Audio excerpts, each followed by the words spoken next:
ఈవీఎంలకు కర్ణాటక ప్రజలు జై కొట్టారు. నిన్నంతా మీడియాలో వచ్చిన వార్తా కథనాలు నేను కూడా జర్నలిస్ట్ వయనా ఛానల్ ద్వారా ఓ వీడియో చేశాను. కర్ణాటక ప్రభుత్వం అఫీషియల్‌గా చేయించిన ఒక సర్వేలో ఈవీఎంలకు మెజారిటీ ప్రజలు జై కొట్టారు అంటూ ఆ సర్వే రిపోర్ట్‌ని మీ ముందుంచాను. ఆ సర్వేలో దాదాపు 83% మంది ఈవీఎంలు వాడడం సరైందేనని చెప్పారని, 93% మంది ఈవీఎంల ద్వారా సరైన ఫలితాలు వస్తున్నాయి అని చెప్పినట్లుగా సర్వే చూసాం.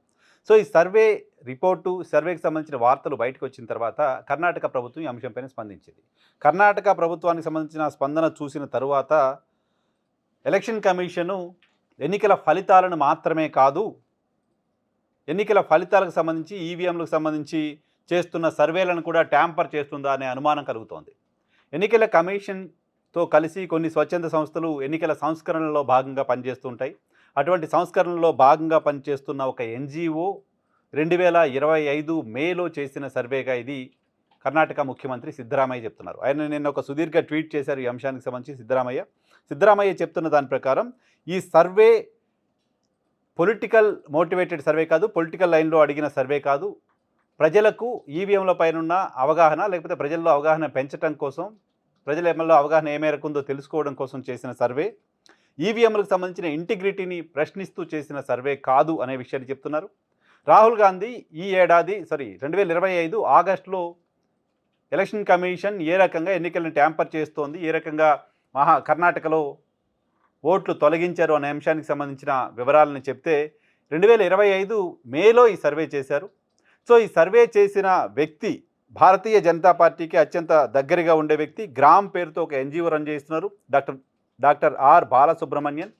ఈయన కేంద్ర ప్రభుత్వం ఇచ్చిన ఒక నామినేటెడ్ పదవిని తీసుకున్నారు. ఈయన కేంద్రంలో అధికారంలో ఉన్న భారతీయ జనతా పార్టీ సర్కారు అద్భుతంగా పనిచేస్తోంది అంటూ నరేంద్ర మోదీని కీర్తిస్తూ ఒక పుస్తకాన్ని రాశారు. ఆ పుస్తకాన్ని స్వయంగా నరేంద్ర మోదీ రిలీజ్ చేశారు. సో, ఆ తర్వాత ఈయన ఒక నామినేటెడ్ పదవిని తీసుకున్నారు కేంద్ర ప్రభుత్వం దగ్గర నుంచి. సో, ఆయన ఆధ్వర్యంలో నడుస్తున్న గ్రామ్ అనే ఒక ఎన్‌జీఓతో కలిసి చేసిన సర్వే ఇది. ఆ సర్వే రిపోర్ట్‌ని బయటపెట్టి ఈవీఎంలకు ప్రజలు జై కొట్టారు అంటూ ఒక క్యాంపెయిన్‌ని భారతీయ జనతా పార్టీ చేస్తోంది అని సిద్ధరామయ్య చెప్తున్నారు. అంతేకాదు సర్వే ఇంటిగ్రిటీని కూడా ప్రశ్నించాల్సిన అవసరం ఉంది. 5,100 మంది ప్రజల దగ్గర నుంచి ఒపీనియన్ తీసుకున్నారు. 5,30,00,000 మంది ఓటర్లున్న కర్ణాటక రాష్ట్రంలో 5,100 మంది దగ్గర నుంచి శాంపిల్స్ తీసుకొని ఇది మొత్తం ప్రజలకు సంబంధించిన అభిప్రాయంగా చెప్తున్నారు. సరైనది కాదు అంటున్నారు ఆయన.